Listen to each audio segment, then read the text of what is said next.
এর ভিতরে আবার কিছু আছে, এই যে এখন দেখছেন না বৈষ্ণব, এই বৈষ্ণবদের ভিতরে আবার এখন প্রকার ভেদ, অনেক ভেদ। এই সম্প্রদায় ও ওখান থেকে আশ্রিত, ও ওখান থেকে, আরে বাবা এত কেন? সে বিষ্ণু উপাসনা করে, এটাই তো অনেক। সে ভগবানের নাম করে, এটাই তো অনেক। সে ভগবানের চরণ প্রান্তে তুলসী অর্পণ করে, এটাই তো অনেক। এত ভেদাভেদ কিসে? এত ভেদাভেদ করে কোথায় যাবো? কোথায়? সে তো একই জায়গায়, সেই তো একই জায়গায় যাব যেখানে গেলে সমস্ত কিছু এক মুষ্টিতে পরিণত হবে। তাহলে এত প্রকার ভেদ করার কিছু নেই। তবুও আজকে যে মহতী তিথি, মহতী যোগ, আজকে কিসের যোগ বললেন? চতুর্দশী। অমাবস্যা লেগেছে, তবে চতুর্দশী পূর্বে ছিল। বৈষ্ণবদের মতে, গোস্বামী মতে আজকে হলো চতুর্দশী, শিব চতুর্দশী। যারা শিবরাত্রি ব্রত করেছে তাদের জন্য। পরম বৈষ্ণব দেবাদিদেব মহাদেব ভোলানাথ, সর্বশক্তির আধার যিনি, তিনি পঞ্চানন, অহর্নিশি তিনি পঞ্চবদনে হরিনাম আস্বাদন করছেন। পাঁচখানা বদনে, আমরা একটা বদনে হরিনাম করি। একটা দিয়েছে, সেটা দিয়ে আমরা শুধু আম কথা, পরমিল্লা, পরচর্চা করে যাই, হরিনাম করবার সময় পাই না। কিন্তু দেবাদিদেব মহাদেব তিনি পাঁচ বদনে হরিনাম করছেন। আর বৈষ্ণব ধর্মটা শ্রেষ্ঠ, সে তার পরিচয় দিয়েছে কেমন ভাবে? বললেন সব ধর্মের মধ্যে একটা ভেদাভেদ বিষয় থাকে। এ বলে আমি বড়, ও বলে আমি বড়, ও বলবে আমি ছোট, ও বলবে আমি উঁচুতে, এরকম অনেক ভেদাভেদ আছে। কিন্তু একমাত্র বৈষ্ণব ধর্ম যে কখনো কাউকে নিয়ে কোনো সমালোচনা করে না, আর কাউকে ছোট করে দেখে না। সমস্ত ধর্ম, সকলের ধর্মটা সমান এবং উচ্চ, শ্রদ্ধা জ্ঞাপন করবার মতো সকলের ধর্ম, সকলের ধর্ম নিয়ে তাদের নিজস্ব জায়গায় ঠিক থাকুক। বৈষ্ণবরা একমাত্র সকলের ধর্মকে শ্রদ্ধা জ্ঞাপন করেছে। শ্রী চৈতন্য মহাপ্রভু তিনি তার শিব অষ্টকম, সেখানে ভগবান শিবের স্তুতি করেছেন। তিনি ভগবান শিবের স্তুতি করছেন, নম নমস্তে ত্রিদশ দেবায় ভূতাদি নাথায় মৃতায় নিত্যম। তিনি ভূতেদের রাজা। দেবাদিদেব মহাদেব ভোলানাথ তিনি হলেন ভূতেদের রাজা। কোন ভূত? বলেন ভূত শব্দের অর্থ আমরা তো যা বুঝি, ভূত বলতে আমরা যেটা বুঝি অবশ্যই সেই ভূত। শাস্ত্রের মাঝে এই ভূত নিয়ে দুটো মত প্রকাশ হয়েছে। একটা হলো আমরা ভূত বলতে যা বুঝি ভূত, এই ভূত পিশাচ প্রেত এদের রাজা বা এদের নাম হলেন, তাই তার নাম ভূতনাথ। এই ভূতনাথ নামটা হওয়ার পিছনে কারণ আছে। দেবাদিদেব মহাদেব কৈলাস অধিপতি, প্রথমে বিবাহ হয়েছিল মা সতীর সঙ্গে। দক্ষ যজ্ঞের মাঝে সতী প্রাণ ত্যাগ করায় দেবাদিদেব মহাদেবের পুনর্বিবাহ হয়। পর্বতরাজ হিমালয়ের কন্যা পার্বতীর সম্বন্ধ, বললেন যিনি সম্বন্ধ নির্ণয় করেছেন, যাদেরকে আমাদের ভাষায় আমরা ঘটক বলি, সেই ঘটকের কাজটা করেছিলেন কে? দেবর্ষি নারদ। ব্রহ্মার পুত্র, ব্রহ্মার মানস পুত্র হলো দেবর্ষি নারদ। আর এই দেবর্ষি কি করলেন? দেবাদিদেব মহাদেবের দশাটা দর্শন করে যদি কারো স্ত্রী মারা যায় তাহলে তার দশা কেমন হয়? বলেন আমাদের স্বামী তো মারা যায়নি, আমরা জানবো কেন। তবে এই জগতে যদি কারো স্ত্রী মারা যায় তাহলে তার দশাটা কেমন হয়? দেবাদিদেব মহাদেবের স্ত্রী সতী তিনি দেহ ত্যাগ করলেন। ভগবান বিষ্ণু তাকে শান্ত করবার জন্য সতীর দেহটাকে খণ্ড খণ্ড করলেন, 51টি অংশ জগতের মাঝে ছড়িয়ে দিলেন। দেবাদিদেব মহাদেব ভোলানাথ কিছুতেই শান্ত হয় না। যাও ভাই একটু শান্ত হলো। যখন একটু শান্ত হলো, এই ব্রহ্মা তার একজন পুত্র যার নাম মদন, এই মদনকে জগতের মাঝে প্রকাশ করলেন এবং মদন বললেন আমাকে তো এনেছেন, এবার আমাকে তো কিছু দিতে হবে। অবশ্যই পিতার কর্তব্য পুত্রের ভবিষ্যৎ করে দেওয়া। তো ভবিষ্যতে কিছু করবো আমি, তেমন একটা কিছু দিন। বললেন আমার কাছে দেবার মতো সেরকম কিছু নেই, তবে আমার কাছে তোমাকে দেওয়ার মতো তো কিছু নেই। বললেন না আপনি পিতা, অবশ্যই আমাকে কিছু দিতে হবে। বললেন কি দেব? বললেন তাহলে তুমি এই ধনুর বাণটা নিয়ে যাও। একটা ফুলো বাণ দিলেন, একটা কুল দিলেন এবং 5টা বাণ তাতে দিয়ে বললেন এটাই তোমার কর্ম। বললেন তাহলে এই কর্মটা আপনি যেটা দিলেন সেটা সঠিক কিনা সেটা আমাকে তো জানতে হবে। বললেন আমি দিয়েছি অথচ তোমার বিশ্বাস হচ্ছে না। বললেন না, আমি একবার পরীক্ষা করে দেখতে চাই। পরীক্ষা করবো কার উপরে? মদন কি করলেন? তুম থেকে বাণ নিয়ে প্রথম বাণটি নিক্ষেপ করলেন তার নিজের পিতা যে বাণ অর্পণ করেছে তার উপরে, অর্থাৎ পিতামহ ব্রহ্মার উপরে বাণ নিক্ষেপ করলেন। আর এই মদনের বাণে জর্জরিত হয়ে ব্রহ্মা থরথর করে কাঁপতে কাঁপতে সমস্ত ব্রহ্মলোকটাকে একেবারে কম্পিত করে দিল, কাঁপিয়ে দিল। দ্বিতীয় বাণটা নিক্ষেপ করেছিলেন এই দেবাদিদেব মহাদেবের উপরে। যখন মহাদেবের উপরে এই মদনের বাণ নিক্ষেপ হলো, দেবাদিদেব মহাদেব তাণ্ডব শুরু করলেন। কৈলাস মহাশ্মশান সমগ্র ভ্রমিত হতে লাগল। চারিদিকে ঘুরে ঘুরে বেড়াতে লাগলেন। এই দেবাদিদেব মহাদেবকে স্থির করবার জন্য দেবর্ষি নারদ কি করলেন না, হিমালয় রাজার বাড়িতে গেলেন।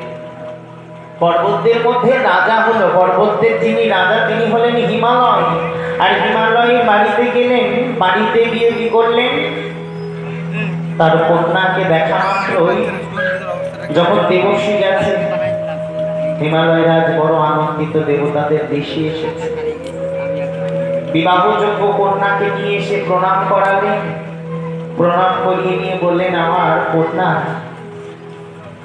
শুভ লক্ষণ কি কি আছে তা যদি আপনি একটু নির্ণয় করে দেন। কন্যার ভিতরে শুভ লক্ষণ কি কি আছে? দেবর্ষি দেখে বললেন আপনার কন্যার সমস্ত কিছুই শুভ, তবে একটাই অশুভ। সেটা কেমন? বললেন তার বিবাহ যোগটা, তার যে বিবাহ সেই বিবাহ যোগটা খুব একটা ভালো নয়। বললেন একজন উন্মাদ পাগলের সঙ্গে বিবাহ হবে এরকমটাই আপনার কন্যার বিবাহ যোগে আছে। একটা উন্মাদ পাগলের সঙ্গে বিবাহ হবে, যার ঘর নেই বাড়ি নেই এমন একজন পাগলের সঙ্গে। বললেন তাহলে প্রতিকার কি করব? প্রতিকার তো অবশ্যই থাকবে। বললেন তাহলে প্রতিকারটা কি করব? বললেন প্রতিকার করবে তুমি মহারাজ আপনার কন্যাকে দিয়ে আপনি দেবাদিদেব মহাদেবের উপাসনা করান। কি উপাসনা? বললেন আপনার কন্যাকে প্রত্যেক দিন শিব পূজা করবার জন্য বলুন।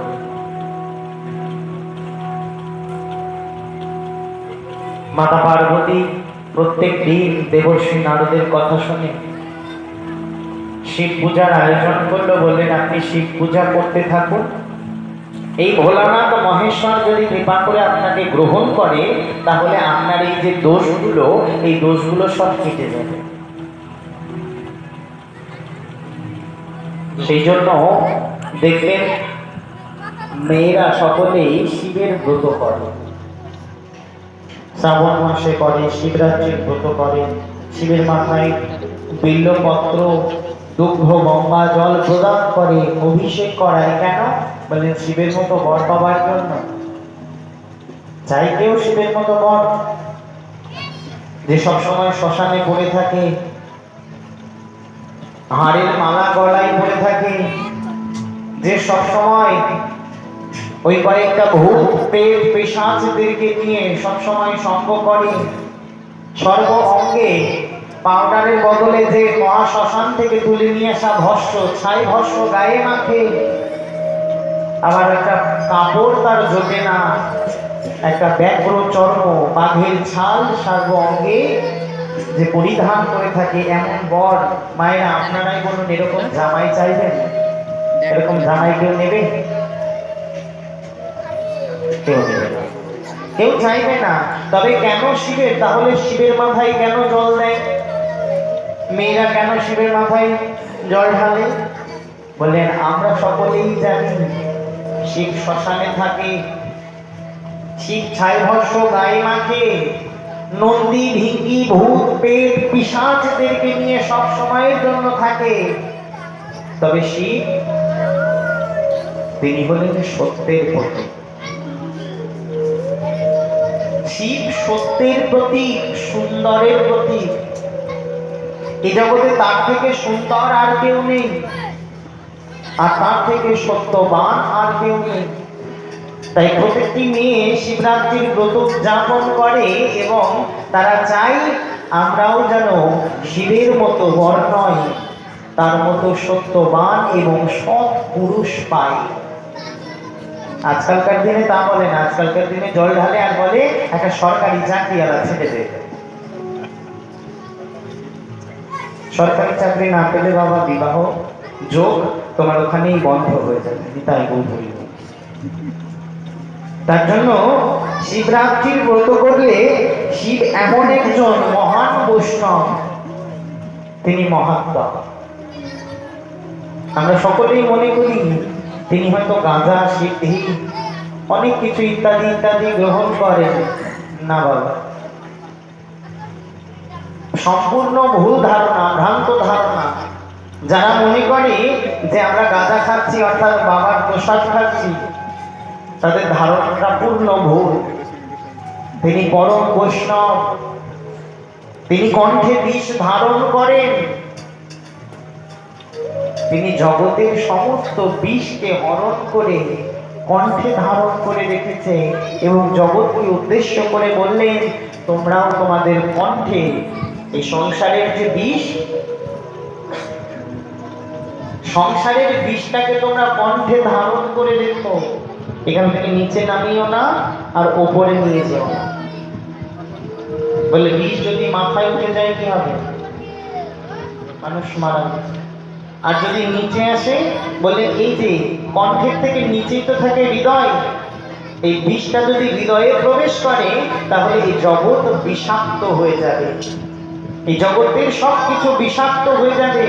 তাই বিষ যেটা, সেই বিষটাকে তোমরা কণ্ঠে ধারণ করে রেখো। তাই তার আরেকটি নাম নীলকণ্ঠ। দেবাদিদেব মহাদেব তিনি হলেন ভূতনাথ। এখানে চৈতন্য দেব তিনি শিব অষ্টকে বললেন, নম নমস্তে ত্রিদশ ঈশ্বরায়। ত্রিদশ অর্থাৎ 30 কোটি। শাস্ত্রের মাঝে বললেন যে 33 কোটি দেবদেবী।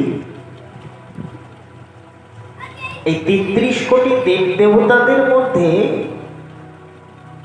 এই 33 কোটি দেবতাদের মধ্যে যিনি ঈশ্বর এবং যিনি আদি, তিনি হলেন এই দেবাদিদেব মহাদেব। যত দেবতা আছে, ইন্দ্র, বরুণ, সূর্য, যত দেবতাদেরকে দেখবেন, সব দেবতাদের যিনি পরিচালনা করছেন তিনি হলেন এই দেবাদিদেব মহাদেব। তাই তাকে বলা হয় ত্রিদশেশ্বরায়, ঈশ্বর তিনি। এই 33 কোটি দেবতাদের ঈশ্বর হলেন শিবজি, ভোলানাথ। তার জন্য দেখবেন তার নামগুলো ঠিক ঈশ্বরের মতোই।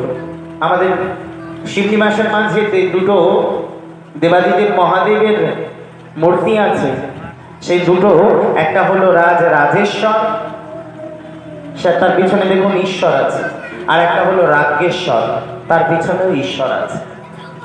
তিনি সমস্ত দেবতাদের ঈশ্বর। আর কি বললেন, তিনি যেমন সমস্ত দেবতাদের ঈশ্বর, এ জগতের মাঝে সমস্ত নদী, আমরা অনেক নদী দেখতে পাই, কৃষ্ণা, সরস্বতী, গোদাবরী, নর্মদা। এই নদীর মধ্যে সব থেকে শ্রেষ্ঠ নদী কোনটি? গঙ্গা। সমস্ত নদীদ্বয়ের মধ্যে যেমন গঙ্গা শ্রেষ্ঠ, সমস্ত পুরাণের মধ্যে 18টা পুরাণ, 18টা পুরাণের মধ্যে যেমন শ্রীমদ্ ভাগবত শ্রেষ্ঠ, শ্রীমদ্ ভাগবত যেমন 18টা পুরাণের মধ্যে শ্রেষ্ঠ, সমস্ত শাস্ত্র গ্রন্থের মধ্যে, এই জগতের মাঝে, এই বিশ্ব চরাচরের মাঝে, শুধুমাত্র ভারতবর্ষের নয়, ভারতবর্ষের বাইরেও যত ধর্মের মানুষ আছে, যত ধর্ম অনুষ্ঠান হয়, প্রত্যেকের তো একটা করে ধর্মগ্রন্থ আছে। সনাতন ধর্মের গ্রন্থ আছে, ইসলাম ধর্মের গ্রন্থ আছে, খ্রিস্টান ধর্মের গ্রন্থ আছে, জৈন ধর্মের আছে, বৌদ্ধ ধর্মের আছে, শিখ সম্প্রদায়, তাদের মধ্যে গ্রন্থ আছে। বলেন এই সমস্ত গ্রন্থের ভিতরে শ্রেষ্ঠ গ্রন্থ কোনটি? সমস্ত ধর্মের মধ্যে শ্রেষ্ঠ ধর্মগ্রন্থ হলো শ্রীমদ্ ভাগবত গীতা। কেন? বলেন এটা আমাদের কথা নয়, এটা হলো দার্শনিকের কথা। দার্শনিক, রোমের একজন প্রসিদ্ধ দার্শনিক যার নাম রোমারুলাস। তিনি একা নয়, ফ্রান্সের মাঝে বসে বসে তিনি সমস্ত দার্শনিকদেরকে একটা সময় সংবাদ পাঠালেন, এই জগতে অনেক ধর্ম, অনেক মতবাদ। আচ্ছা, আমরা যদি সবাই মিলে একটু নির্ণয় করি যে কোন ধর্ম, আমাদের শক্তি নেই, তবুও যদি আমরা একটু দেখতে পারি কোন ধর্মের গ্রন্থ সব থেকে শ্রেষ্ঠ, কোন ধর্মগ্রন্থ সব থেকে শ্রেষ্ঠ ধর্মগ্রন্থ, সেটা যদি আমরা একবার নির্ণয় করবার চেষ্টা করি। দার্শনিকের মতবাদ দার্শনিকের মতোই হবে, ভক্তের মতবাদ ভক্তের মতো হবে। দার্শনিক কি করলেন না, সমস্ত ধর্মের যারা ধর্মাবলম্বী মানুষ তাদের কাছে বার্তা পাঠিয়ে দিলেন। কয়েকজন দার্শনিক এক জায়গায় বসলেন, সমস্ত ধর্মের মানুষের কাছে বার্তা চলে গেল। তারা সকলেই কি করলেন, তাদের যে ধর্মগ্রন্থ, সেই ধর্মগ্রন্থটাকে তারা সুন্দরভাবে পরিবেশন করে পাঠিয়ে দিলেন। কোথায়? দার্শনিকের কাছে। অনেকক্ষণ দার্শনিক, মাঝখানে একটা বড় টেবিল, চারিপাশে সমস্ত দার্শনিকেরা বসেছেন। কেন না, আজকে গ্রন্থ সমালোচনা হবে। যার যার গ্রন্থ আসছে ওই টেবিলের উপরে রাখা হচ্ছে। সমস্ত ধর্মগ্রন্থ থেকে সমস্ত ধর্মের গ্রন্থগুলো গিয়ে উপস্থিত হলো ওই টেবিলের উপরে। আর আমাদের সনাতন ধর্মের এত ভীরু প্রকৃতির মানুষ, আমাদের সনাতন ধর্মের মানুষ হলো ভীরু প্রকৃতি।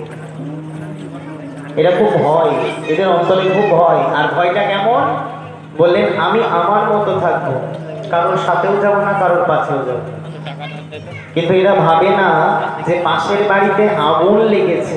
বলছে পাশের বাড়ি লেগেছে, আমার বাড়িতে তো লাগেনি। পাশের বাড়ি লেগেছে, আমার বাড়িতে লাগেনি, তাই আমি যাব না। কিন্তু তারা ভাবে না যে পাশের বাড়ি আগুন লেগেছে, আমার বাড়ি সেই আগুন ছিটকে আসছে আর কতক্ষণ। সবসময় শুধুমাত্র নিজের ভাবটা, নিজের ভালোটা, এই সম্প্রদায়ের মধ্যে নিজের ভালোটা বোঝে। পাশের বাড়ির কারোর কিছু হলে এরা যেতে চাবে না। তাই কি করলেন, ধর্মগ্রন্থ সবাই পাঠিয়ে দিয়েছে, এই সনাতন ধর্ম থেকে কোনো গ্রন্থ এখনো পর্যন্ত যায়নি। একজন ব্রাহ্মণ ঠাকুর কি করলেন, বললেন সব ধর্মের গ্রন্থ গেছে। দার্শনিক আবারও বার্তা পাঠালেন, সনাতন ধর্মের গ্রন্থ একটাও গেল না তো, এখনো এসে পৌঁছায়নি। সঙ্গে সঙ্গে কি করলেন, একজন ব্রাহ্মণ একটা লাল শালুতে মোড়া একটা ছোট্ট গ্রন্থ, বেশি বড় নয়, বেদ নয়, উপনিষদ নয়, 18টা পুরাণের মধ্যে একটা পুরাণও নয়, কিন্তু একটা মাত্র গ্রন্থ, যেটা খুব ছোট, মাত্র 742টি শ্লোক ওর মধ্যে আছে। আমরা সাধারণত দেখতে পাই গীতাতে 700টি শ্লোক আছে, কিন্তু পূর্ণ শ্লোক 742টি। এই 742টি শ্লোকের সমষ্টি একটি ছোট্ট গ্রন্থ, যেটাকে লাল শালুতে মুড়ে পাঠিয়ে দিয়েছেন, আর সেটা গিয়ে পৌঁছেছে কোথায়, দার্শনিকের কাছে। কিন্তু সেই গ্রন্থটি এত বড় বড় গ্রন্থ এসেছে, অন্য অন্য ধর্মের গ্রন্থ, যে ওই ছোট্ট গ্রন্থটা সবার তলায় পড়ে গেছে। ছোট্ট গ্রন্থটা সব গ্রন্থের তলায় চাপা পড়ে গেছে। দার্শনিকগণ তারা কি করছেন, একটা একটা করে গ্রন্থ নিচ্ছেন, আর গ্রন্থের প্রথম পাতা, যেটাকে ভূমিকা বা মুখবদ্ধ বলা হয়। আমাদের মতো তো না, সারা গ্রন্থ পড়লাম অথচ গ্রন্থের গও বুঝতে পারলাম না, কিন্তু দার্শনিকরা তারা কি করে, গ্রন্থের মুখবদ্ধ, যারা জ্ঞানী হয় তারা গ্রন্থের ভূমিকা আস্বাদন করেই বুঝতে পারে গ্রন্থের ভিতরের কি বিষয়বস্তু, কি বিষয়বস্তু সেটা বুঝতে পারে। সব গ্রন্থগুলো দেখছে, পাশে রেখে দিচ্ছে,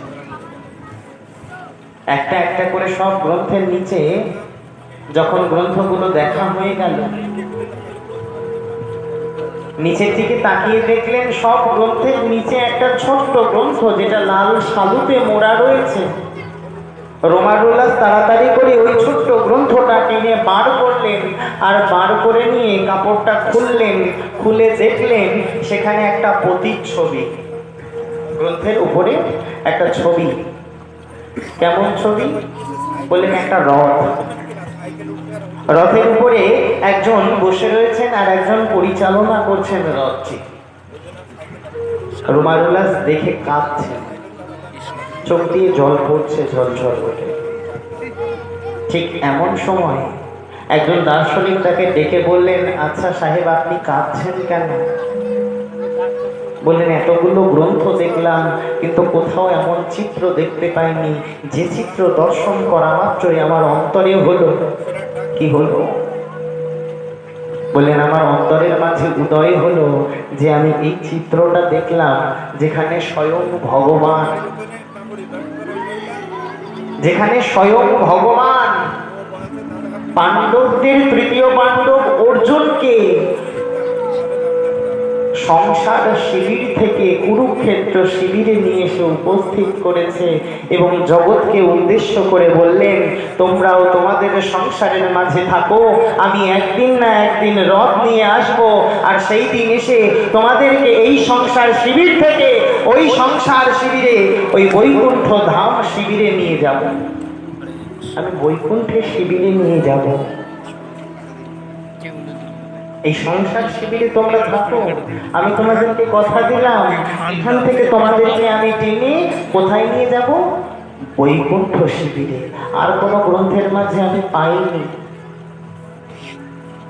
একমাত্র শ্রীমদ্ ভাগবত গীতার মাঝে, যেখানে বলা হয়েছে সর্বধর্ম পরিত্যাজ্য, সমস্ত ধর্ম পরিত্যাগ করো, মামেকং শরণং ব্রজ, একমাত্র আমার চরণ স্মরণ করো, অহং ত্বং সর্ব পাপেভ্যো, তোমার সমস্ত পাপটা আমি চুরি করে মোক্ষয়িষ্যামি মা শুচ, আমি তোমাকে মুক্তির স্থান শ্রীধাম বৈকুণ্ঠ, সেই বৈকুণ্ঠ দ্বারে নিয়ে গিয়ে আমি পৌঁছে দেবো। নিতাই গৌর হরি হরি।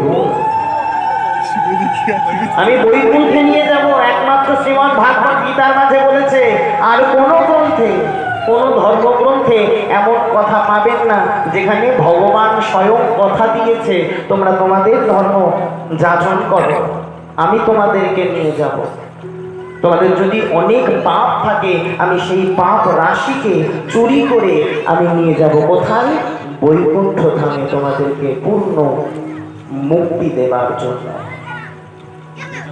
রঘুরাজ গ্রন্থটি দেখা মাত্রই একবার মস্তকে ঠেকায়, একবার হৃদয়ে ধারণ করে।